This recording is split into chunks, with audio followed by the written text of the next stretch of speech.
جو سوال ہے نا یہ زیادہ تر تو ڈاکٹر شبیر احمد صاحب ہیں فلوریڈا میں ہوتے ہیں جنہوں نے بالکل واقعہ کربلا کا انکار کر دیا. کرمنلز آف اسلام کے نام سے کتاب لکھے جس میں نعوذ باللہ انہوں نے کسی امت کے امام بخاری امام مسلم مجھے پتہ ہے کہ شیعہ کو کسی کو نہیں چھوڑا انہوں نے, تو صرف صحابہ کو چھوڑا اور اہل بیت کو چھوڑ دیا.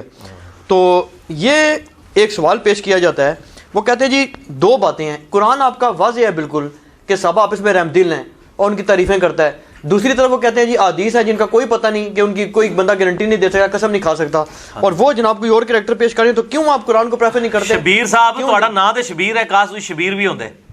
شبیر آپ کو پتہ ہے کس کا لقب ہے؟ سیدنا حسین کا. کہ نا تے شبیر ہے پر وہی گل ہے گیا نا کہ وہ نا تے عبداللہ ہے لیکن کام جڑے نے عبد الشیطان والے نے.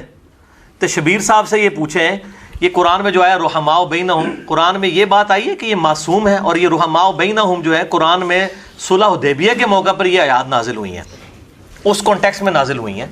رحم دل ہونے کا قطعاً یہ مقصد نہیں کہ ان میں اختلاف رائے نہیں ہو سکتا, ٹھیک ہے. تو یہ منکرین حدیث ہیں, ان سے تو یہ تو ہمارا مقدمہ ہی نہیں ہے, نہ یہ اہل سنت میں ہے نہ اہل تشیع میں. یہ اس چیز سے ان کو کہ قرآن میں رحماء بینہم تو پڑھتے ہیں. اسی طریقے سے ناسبی جو ہے وہ والا سورۃ الحدید سے پڑھتے ہیں کہ تمام کے لیے اللہ تعالیٰ نے اچھا وعدہ رکھا ہوا ہے سورہ تحریم سے, ٹھیک ہے, سب سے اللہ تعالیٰ نے اچھا وعدہ کیا ہے. یہ لوگ سورہ توبہ کیوں نہیں پڑھتے ہیں جس میں کہا گیا کہ سابقون الاولون من المہاجرین والانصار, یعنی کہ صحابہ کی تین کیٹیگریز بتائی گئی ہیں, ایک جو شروع میں ایمان لے آئے, دوسرے پکے منافق, اور تیسرے ملے جلے اعمال کرنے والے. میں حضرت معاویہ کو, حضرت مغیرہ کو, عمر بن عاص رضی اللہ عنہم اجمعین کو اس تیسری کیٹیگری میں سمجھتا ہوں, ملے جلے اعمال, اچھے برے اعمال. اس میں آتا ہے اللہ تعالیٰ عنقریب ہے کہ ان کے ساتھ جو بھی معاملہ فرمائے گا وہ اللہ کے جو سابقون الاولون ہیں وہ ابو بکر, عمر, عثمان, علی رضی اللہ عنہم اجمعین, یہ سب لوگ ہیں.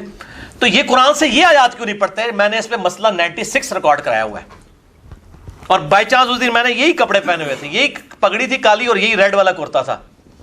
مسئلہ 96 عظمت صحابہ, رد المنافقین اور سنی شیعہ کے اختلاف کا تحقیقی جائزہ.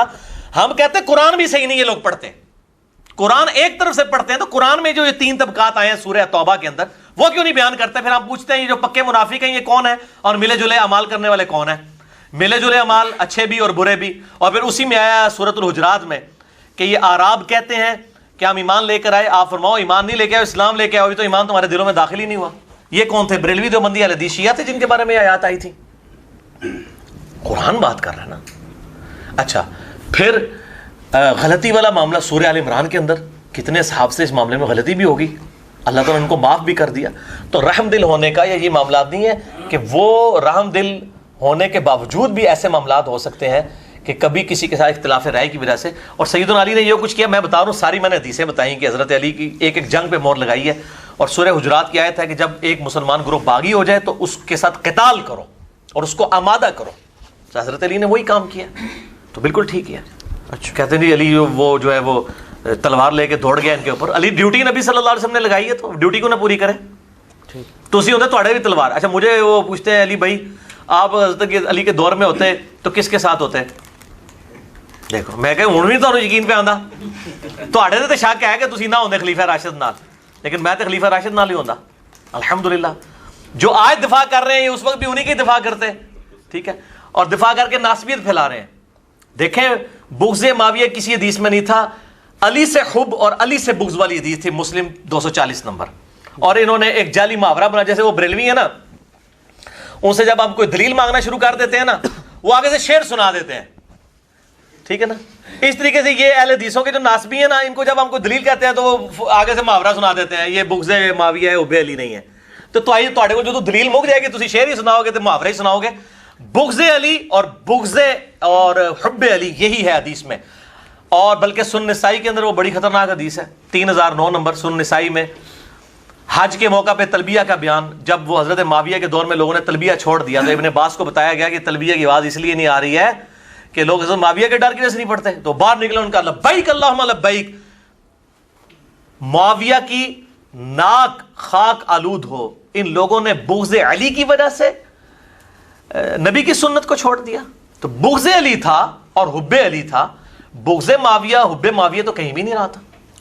یہ تو بات ہی نہیں تھی, جعلی باتیں. اور جو آگے سنن الکبری البیہقی میں آگے الفاظ ہیں کہ اللہ کی لعنت ہو ان پر کہ انہوں نے بغض علی کی وجہ سے یہ چھوڑ دیا.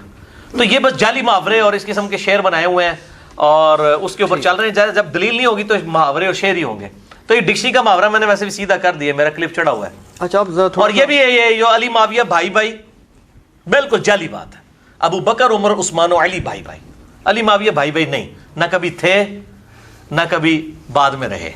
وہ تو میں نے اس سے حدیث بتا دی ہے کہ سیدنا علی کا قول المصنف ابن ابی شیبہ سے کہ قیامت والے دن معاملہ میرے اور معاویہ کے درمیان طے ہوگا. ٹھیک ہے, اور قنوت نازلہ پڑی ہوئی ہے, بھائی والی بات کوئی نہیں ہے.